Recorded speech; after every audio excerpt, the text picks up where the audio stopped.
मुअज़्ज़ज़ मुक़्तदर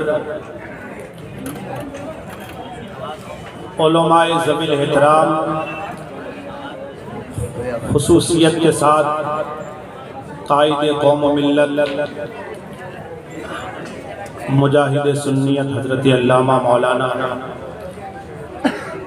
अब्दुल करीम साहब क़िबला दामत बरकातुहुल आलिया आज के इस जलसे के कायद मुखलिस गिरामी आली वक़ार मुहिब्ब मोहतरम हज़रत क़ारी हसनैन साहब व दिगर मुअज़्ज़ज़ उलमाए किराम हुफ़्फ़ाज़ किराम कुर्राए इज़ाम सामईन इज़ाम पसे पर्दा समाअत फरमाने वाली इस्लामी रिश्ते के मेरी माँ और बहनों अजीज़ बच्चों, अस्सलामु अलैकुम व रहमतुल्लाहि व बरकातुहू।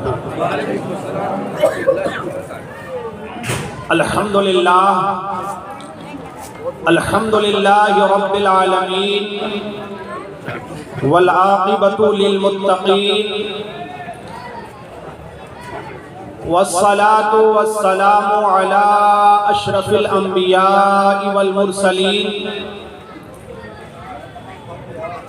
व अला आलिहि व अस्हाबिहि अजमईन अम्मा बाद फ़अऊज़ु बिल्लाहि मिनश शैतानिर रजीम बिबरकति बिस्मिल्लाहिर रहमानिर रहीम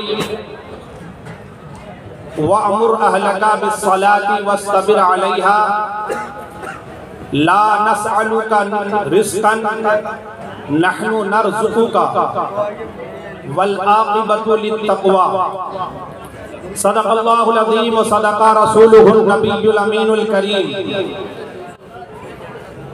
व नहनु अला ज़ालिका लमिनश शाहिदीन वश्शाकिरीन वल्हम्दुलिल्लाहि रब्बिल आलमीन। बलगल उला बिकमालिही कशफत दुजा बिजमालिही हसनत जमी व खिसालिही सल्लू अलैहि व आलिही ली खमसतुन उतफी बिहा हर्रल वबाइल हातिमा अल मुस्तफ़ा वल मुर्तदा वबनाहुमा वल फातिमा। तेरी सरकार में लाता है रजा उसको शफीक जो मेरा गौस है और लाडला बेटा तेरा। सरवरा शाह करीमा दस्तगीरा अशरफा हुर्मते रूहे पैगंबर एक नजर कुन सुए माँ। आइए आगाज़ गुफ्तगू से कब्ल हम और आप खुलूसो लिल्लाहियत के साथ, सच्ची अकीदत के साथ, सच्ची मोहब्बत के साथ एक जिस्म और एक जान होकर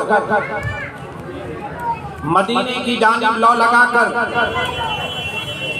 गुंबदे खजरा के तसव्वुर में अपनी नजात व मग़फ़िरत के लिए, अपने वालिदैन की नजात व मग़फ़िरत के लिए, दारैन की सादतें, बरकतें, अज़मतें, नेमतें, इज़्ज़तें, शराफतें हासिल करने के लिए महज़ अल्लाह और उसके रसूल सल्लल्लाहु ताला अलैहि वसल्लम की रज़ा और खुशनुदी हासिल करने के लिए ऊपर से लेकर नीचे तक, दाएं से लेकर बाएं तक पूरा मजमा बाबाज़े बुलंद दीवानावार मस्तानावार आशिकाना अंदाज में झूम कर दुरूद पाक पढ़े। अल्लाहुम्मा सल्लि अला सय्यिदना व शफीइना व हबीबिना व मौलाना मुहम्मद व अला आलिहि व अस्हाबिहि व बारिक व सल्लिम सलातन दाइमन अलैका या रसूल अल्लाह सल्लल्लाहु ताला अलैहि व बारक व सल्लम।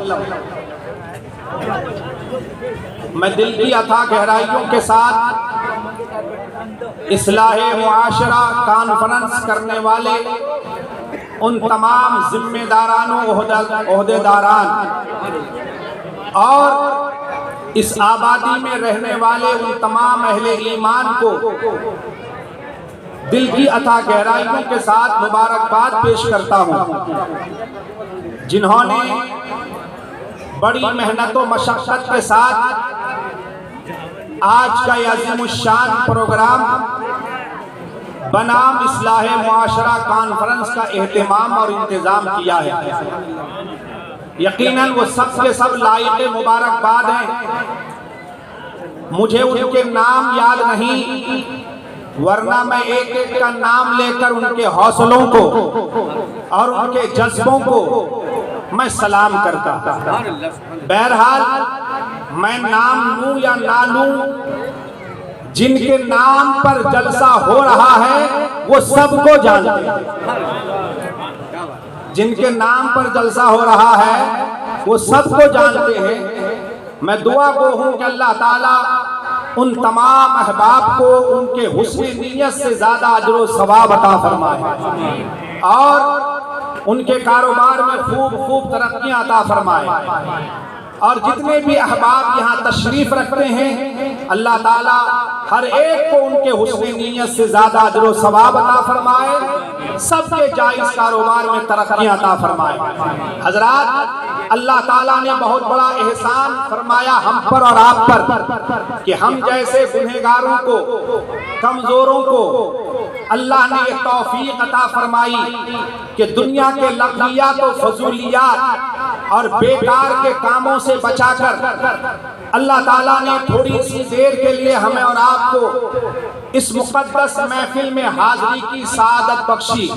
अल्लाह ताला के इस करम पर मैं और आप जितना भी हम और आप शुक्र बजा लाएं कम है कि कम से कम थोड़ी सी देर के लिए जिस माहौल में हम और आप आज सांसें ले रहे हैं, गुनाहों की नहुसत ने हमें और आपको चारों तरफ से यूं जकड़ के रखा है और इस तरह से जकड़ लिया है कि गुनाहों के नहुसत से हमें जकड़ रखा है और हमें नेकियों की तौफीक ही नहीं होती।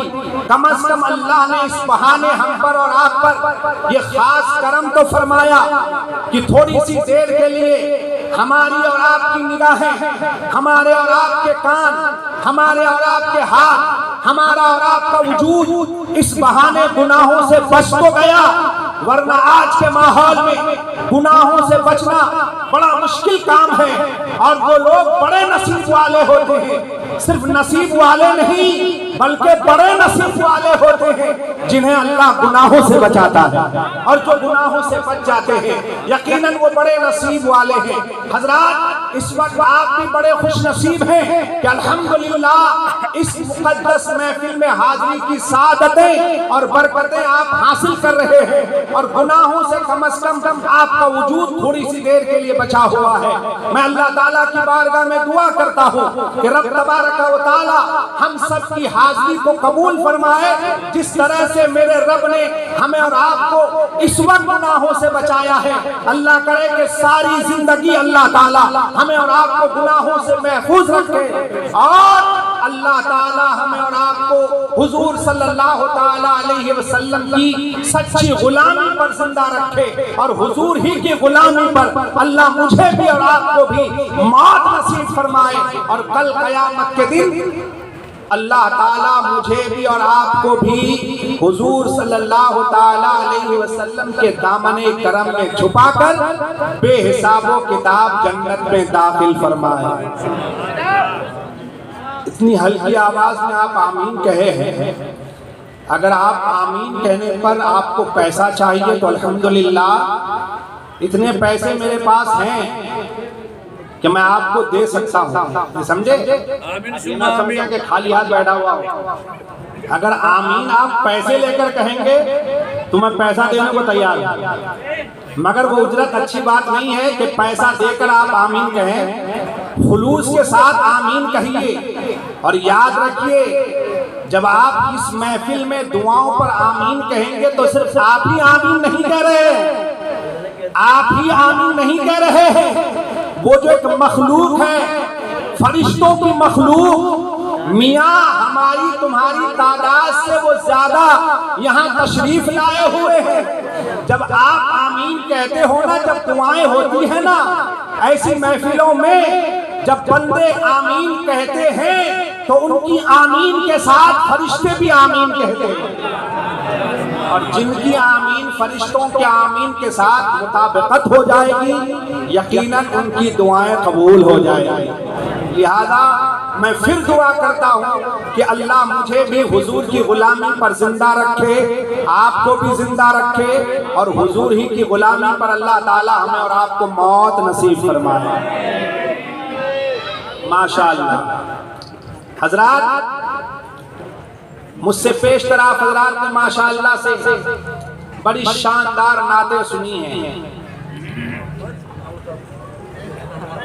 नात शरीफ मैं भी पढ़ता हूँ, मगर वक्त में गुंजाइश नहीं है कि मैं इस वक्त कोई कलाम पेश करूँ। बगैर किसी कलाम पेश किए और बगैर किसी तमहीदी कलिमात के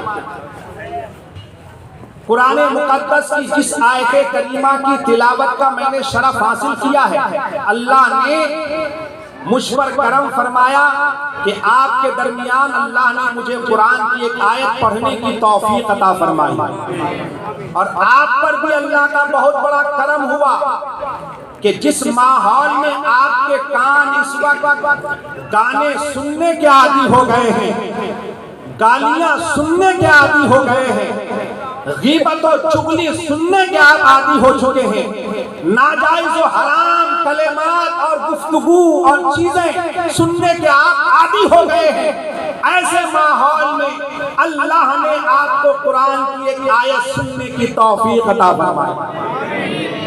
ये कितना बड़ा करम हो गया रब का। मियाँ, शुक्रिया अदा करो उन अहबाब का जिन्होंने इस प्रोग्राम को 2 दिन के अंदर सजाया है। हाँ, कि कम से कम कुरान की एक आयत तो आपने सुन ली। हाँ, वरना कहाँ कुरान की आयतें सुनोगे। गाने सुनने से तुम्हें फुर्सत नहीं, नाजायज और हराम चीजें सुनने से फुर्सत नहीं, हाँ, हराम चीजें देखने से और सुनने से फुर्सत नहीं। कम से कम कुरान की एक आयत तो आपने सुनी। अब उसका तर्जमा कर दो अगर आपकी इजाजत हो। पूरी तवज्जो से मेरी गुफ्तगू सुने आप, ठीक है। याद रखिए, जलसों की कमी नहीं, प्रोग्राम की कमी नहीं। कमी है तो अपनी है, हमारी और तुम्हारी कमी है। जलसे बहुत होते हैं, तकरीरें बहुत अच्छी होती हैं माशाअल्लाह से, मगर हमारा हाल क्या है? आबादी का जायजा लीजिए। जलसा खत्म होने के बाद आप आबादी का जायजा लीजिए तो फिर हमें यही नजर आता है कि बेनमाजियों की तादाद कल जितनी थी आज भी उतनी ही है, बल्कि और बढ़ गई, घटी नहीं। माँ बाप को सताने वालों की तादाद कल जितनी थी वो तादाद घटी नहीं बल्कि और बढ़ गई। सट्टे खेलने वालों की तादाद कल जितनी थी वो तादाद घटी नहीं बल्कि और बढ़ गई। जुए खेलने वालों की तादाद कल जितनी थी वो तादाद घटी नहीं। हालांकि तकरीरें भी होती हैं, मस्जिदों में हर जुमे को तकरीरें होती हैं, ऐसी महफिलें भी होती हैं, और कुछ लोग तो तबलीग में लगे हुए हैं। फिर भी साहब इनकलाब क्यों नहीं पैदा हो रहा है? आखिर वजह क्या है? आखिर वजह सबब क्या है? क्या सबब है? मैं आपको बताता हूँ उसकी वजह क्या है, राज क्या है, वजह क्या है और सबब क्या है कि ये तादाद घटती क्यों नहीं है, बढ़ती चली जा रही है। नाफरमानों की तादाद बढ़ती चली जा रही है, खुदा रसूल के बागियों की तादाद बढ़ती चली जा रही है, खुदा रसूल के गुस्ताखों की तादाद बढ़ती चली जा रही है। आखिर इसकी वजह क्या है, सबब क्या है? तो सुनो, सबब यह है कि हजरात इन महफिलों में अनवार की बारिश होती है, इन महफिलों में रहमतों की बारिश होती है, इन महफिलों में अल्लाह की तरफ से रहमतों की बौछार होती है, बारिशें होती है। मगर हमारी कमी क्या है? हम अपनी कमी मैं आपको कमी बताता हूँ। जो अपनी कमी है वो कमी सुनिए। कमी क्या है, तवज्जो इधर रखिएगा। कमी यह है हजरात, मूसलाधार बारिश हो, मूसलाधार बारिश, खूब तेज बारिश हो, और आप प्याले को उल्टा रख दें। आसमान से मूसलाधार बारिश हो, प्याले को आप उल्टा रख दें, तो मुझे बताइए उस प्याले में पानी का एक कतरा भी आएगा? भाई फैसला करके बताओगे क्या? आएगा? नहीं आएगा ना? या आपके इंदर लोग में आ जाता है? अगर आ जाता तो मुझे भी बुलाना ताकि मैं भी देख लूं। प्याला अगर उल्टा रखा हुआ हो तो पानी का एक कतरा भी उस प्याले में नहीं आएगा। और मूसलाधार बारिश ना हो, बल्कि बूंदाबांदी हो, हल्की हल्की बारिश हो, और प्याला सीधा रखा हुआ हो, तो उसमें कुछ ना कुछ कतरे जरूर जमा हो जाएंगे, कुछ ना कुछ बूंदें जरूर जमा हो जाएंगी। अब जब इस मिसाल को आप समझ चुके, तो बिला तमसील मेरी गुफ्तगू समाप्त कीजिए। तकरीरें बहुत होती हैं, जलसे बहुत होते हैं। वजह यह है कि इन जलसों में हम और आप जो बैठते हैं, जो दिल का प्याला है, जिसे सीधा करके बैठना चाहिए, हम उसे सीधा करके नहीं बैठते। हमारा हाल ये होता है, बैठे यहाँ होते हैं, सोचो फिक्र कहीं और होती है, बैठे यहाँ होते हैं, दिलो दिमाग कहीं और होता है, बैठे यहाँ होते हैं, तवज्जो कहीं और होती है, बैठे यहाँ होते हैं, ध्यान कहीं और होता है, क्योंकि जो दिल का प्याला है वो उल्टा है। जब उल्टा है तो रहमत की बारिशें तो बौछार की तरह हो रही हैं, उस प्याले में कुछ आने वाला नहीं है। कोशिश करो, दिल के प्याले को सीधे करके बैठो और दिल के कान से मेरी बातें सुनो। और बड़ी जिम्मेदारी के साथ अर्ज कर रहा हूँ, अगर दिल के कान से आपने मेरी गुफ्तगू सुन ली, तो मुझे रब की जात से उम्मीद है कि अल्लाह ताला जहाँ हमें सुनने की तौफीक अता फरमाई है, वहाँ अल्लाह हमें अमल की भी तौफीक अता फरमाए। दिल के कान से मेरी गुफ्तगू सुनिए। हजरात, अल्हम्दुलिल्लाह हम और आप मुसलमान हैं। अल्लाह तबारक व तआला ने हमें और आपको मुसलमान बनाया है। वो रब चाहता तो ऐसे वैसे के घरों में पैदा कर देता, मगर अल्लाह ने हमें ऐसे वैसे के घरों में पैदा नहीं किया। रब तबारक व तआला ने हमें इंसान बनाया, और इंसान बनाने के साथ साथ अल्लाह ने हमें और आपको साहिब ईमान बनाया है। मियाँ दुनिया में इंसान तो बहुत से हैं, मगर उन इंसानों के घरों में अल्लाह ने हमें पैदा नहीं किया, बल्कि अल्लाह ने हमें उन घरानों में पैदा किया जो अहले ईमान हैं, जो अहले ईमान हैं। इस बहाने हमें ईमान का सरमाया मिल गया है, ईमान का सरमाया मिल गया है। हजरात, आओ सुनो मेरी गुफ्तगू सुनो। एक मोमिन की जिम्मेदारी क्या है? हजरात, मोमिन तो बहुत सारे नजर आएंगे, ईमान वाले तो बहुत सारे नजर आएंगे, मगर याद रखो, ईमान वाले हर तरह के नजर आएंगे, मगर ये अल्लाह का करम है कि अल्लाह ने हमें ईमान वाला बनाया है। तो ऐसा ईमान वाला बनाया है, हम नबी को भी मानते हैं, वली को भी मानते हैं, गौस को भी मानते हैं, ख्वाजा को भी मानते हैं, हम औलिया को भी मानते हैं। मियाँ, ये अल्लाह का करम है कि हम गुलाम रसूल भी हैं और गुलाम औलिया भी हैं, गुलाम औलिया भी हैं। अल्हम्दुलिल्लाह, ये अल्लाह का बेपनाह करम है, बेपनाह करम है। अब एक ईमान वाले, जब हम ईमान वाले हैं तो हमारी जिम्मेदारी क्या है? जिम्मेदारी भी समझोगे नहीं समझोगे? सिर्फ यही तुम्हारी जिम्मेदारी है कि खूब जो है चिकन खाओ, मटन खाओ, यही पहचान है? सुनो, अल्लाह पाक इरशाद फरमाता है, कुरान की जो आयत मैंने पढ़ी है, अल्लाह फरमाता वअमुर अहलका बिस्सलाती, अल्लाह फरमाता है कि अपने घर वालों को नमाज का हुक्म दो, अपने घर वालों को नमाज का हुक्म दो। अब डर से ही आप नहीं बोल रहे हैं, बोलोगे कैसे? यहाँ अगर हाथ उठवा दो तो इल्ला माशाअल्लाह ही नमाजी बैठे होंगे। आज हमारी आबादियों का हाल क्या है? क्या आबादी का हाल है? जायजा लो, 5% लोग भी आपको नमाजी नहीं मिलेंगे पक्के। हाँ, यही हाल है ना। मैं हाथ नहीं उठवाना चाहता, सिर्फ आपके दिल पे दस्तक देना चाहता हूँ, दस्तक। अल्लाह ने तुम्हें ऐसे वैसों के घरों में पैदा नहीं किया। अल्लाह चाहता तुम्हें कीड़ों के नालियों के कीड़े बना देता, अल्लाह चाहता तुम्हें बिच्छू और सांप बना देता, मगर अल्लाह ने तुम्हें हशरातुल अर्द नहीं बनाया, और नालियों के कीड़े अल्लाह ने तुम्हें नहीं बनाए। अल्लाह ने तुम्हें इंसान बनाया, और सिर्फ इंसान ही नहीं बनाया, बल्कि अल्लाह ने मुहम्मदुर रसूलुल्लाह का गुलाम बनाया, मुहम्मदुर रसूलुल्लाह का गुलाम बनाया। क्या समझते हो इसे आप? ये कोई मामूली गुलामी है? ये सबसे बड़ा सरमाया है तुम्हारे पास, ईमान का सरमाया। याद रखो, इस अहमियत को समझो। चाहे आप झोपड़पट्टी में रहते हो, चाहे आप किसी कुटिया में रहते हो या बंगले में रहते हो, इसकी परवाह ना करो। बस ये जानो कि अल्लाह का बहुत बड़ा एहसान ये है कि अल्लाह ने हमें साहिब ईमान बनाया। ये सबसे बड़ा हमारे पास सरमाया है, सबसे बड़ा सरमाया। और